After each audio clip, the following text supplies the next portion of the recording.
Hello and welcome to Epiphytic Cacti. Today we're going to do a chatty walkabout, and what you see here, this big mess on my patio, is the result of what I call the Great Migration, which we will get back to in a second. But it has been raining here for the past several days and is going to be raining for the next several days.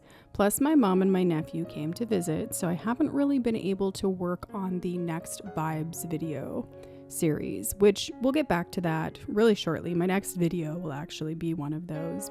So what the Great Migration is when I move almost all of my plants outside for the warm months, for the summer months, and I have to do this very slowly. You have to be really careful because even the brightest place in your home is not comparable to how bright it is outside, even in semi-shade or even kind of in full shade sometimes. So you need to really move the plants into very deep shade for about a week and then slowly move them into semi-shade and then, like wherever they're going to be, if they're going to be in a really bright location or a full sun location, like you just need to do all of that really slowly and cautiously. Because when they burn so quickly, and once it's done, there is nothing that you can do about it. It is done. The only option that you really have is to leave it be and hope that it produces new growth, or to cut off all of the burn growth and hope that it produces new growth. I also say this from experience because I have done this to my collection. One time I did it really bad. Like my yard looked like a plant murder zone. I had so many cuttings just all over the ground around my house because I just had to cut off all of this burnt growth. It was horrible and something like a learning experience. I will never do that again. So now I'm really, really cautious. Like on this patio, I move some of the plants into the back where it's like right next to the house and it's very deep shade. And then I'll slowly move those plants forward, and then I'll slowly move those plants then down to the pergolas in the yard. There's two great big pergolas that are in the yard that both have this wood lattice on them and are covered with shade cloth. The shade cloth that's on them will be on there until all of the leaves and everything come in on the trees and until the plants have been down in the yard for about 2 weeks. And then the shade cloth can come off and they can just grow under the shade of the lattice and the shade of the trees. But with a collection as big as mine, this process, it really does take a very long time, and I have a giant mess for a while. So you might be like, why ever would you do that? First of all, you do not have to. This is not something that needs to be done. If you do this, you actually might be inviting some problems that you wouldn't normally have. You can't really control the elements outside in the same way that you can control them inside. So you might end up having, it might be a little bit too cold, it might be a little bit too wet, you might be inviting fungal and bacterial infections, you might be inviting pests into your collection that you otherwise would not have had, and then when you move them back inside, you'll have to deal with that. So me moving my plants outside like this is a personal choice, and I have several reasons for why I do this. One is just because the plants like it. A lot of times where a lot of these plants will not flower inside, they will flower pretty readily outside. And because I like to kind of study them in maybe a little bit more of a scientific or botanical way, I need to see the flowers and take a bajillion photographs and that kind of thing. So there's that. They grow better outside, especially where I am, because I live really close to Lake Superior in Duluth, Minnesota. So it's really humid here and it rains a lot and it's just kind of a mild climate. And so it really does a very good job of like mimicking their natural environment where they would normally grow. So they tend to put on a ton of beautiful, lush new growth outside. Whereas inside, like if I run out of room, it might be in a little bit too dark of a corner and like they'll start getting etiolated and stuff like that.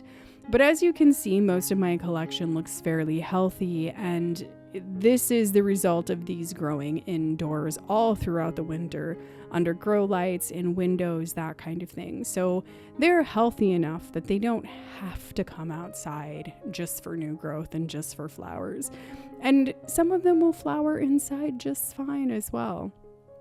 But the other thing that I think is really beneficial about doing the Great Migration is that the rain is actually a natural pest management, where your plant collection inside, it would be really difficult with a collection this size to be able to spray all of these plants down like once or twice a week to help with pest management.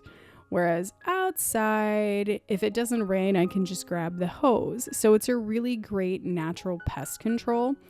And with a collection this size, I have pests, absolutely. And I would say that the number one thing that I have to fight with most of the time is mealybugs inside. Mealybugs love epiphytic cacti.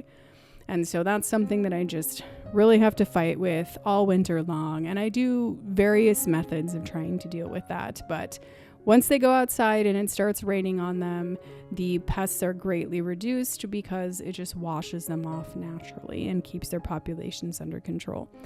Added to the fact that outside there are natural predators for these pests, which there are not inside unless I release natural predators for them, which I have done and which is awesome. But there are other reasons why I move them outside. One of the other reasons is because of my electricity bill. So with a collection this size, I obviously have a lot of supplemental lighting going on in my house.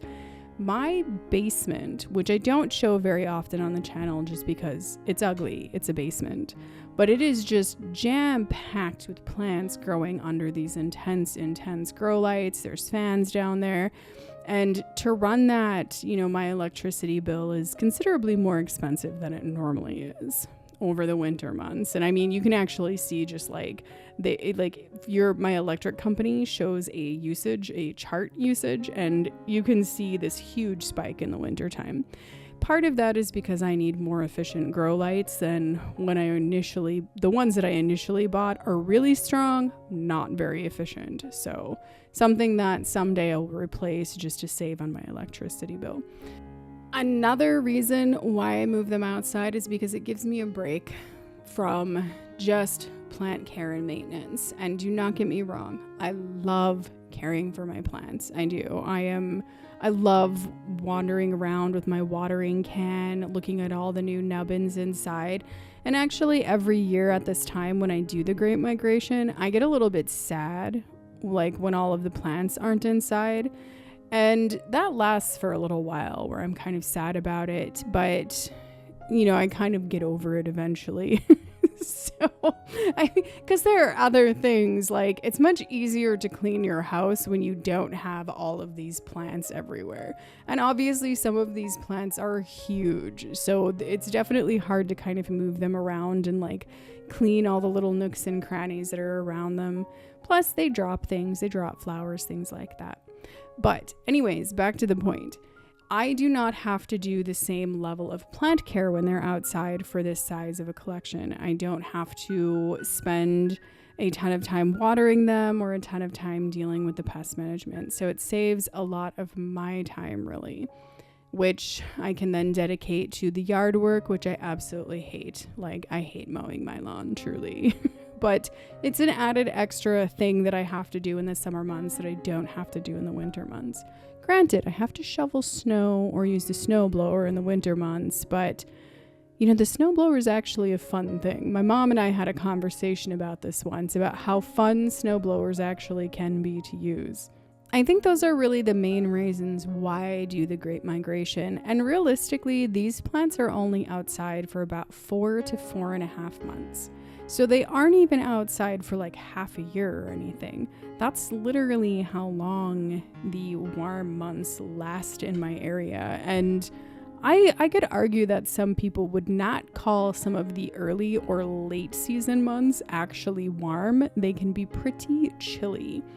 And for some reason this year, our spring seems to just be really abnormally late. I mean, it was still like freezing and everything here all the way up to the beginning of June. So it was like I was kind of having a difficult time finding a window to get my plants outside. So it was kind of chaotic, which I'm glad that it's mostly done. And actually today was the day that I moved a lot of the plants down off of the pergola to create a clean space for the Next Vibes video. So, you know, obviously I've been moving all of these plants and doing the Vibe series at the same time, which is like blah, because I have to like clean the whole patio off in that area before I can film anything, which is pretty funny. I also wanted to address a little bit the 1-year hiatus that I took from creating content. And I want to say thank you first and foremost to the people who reached out to me.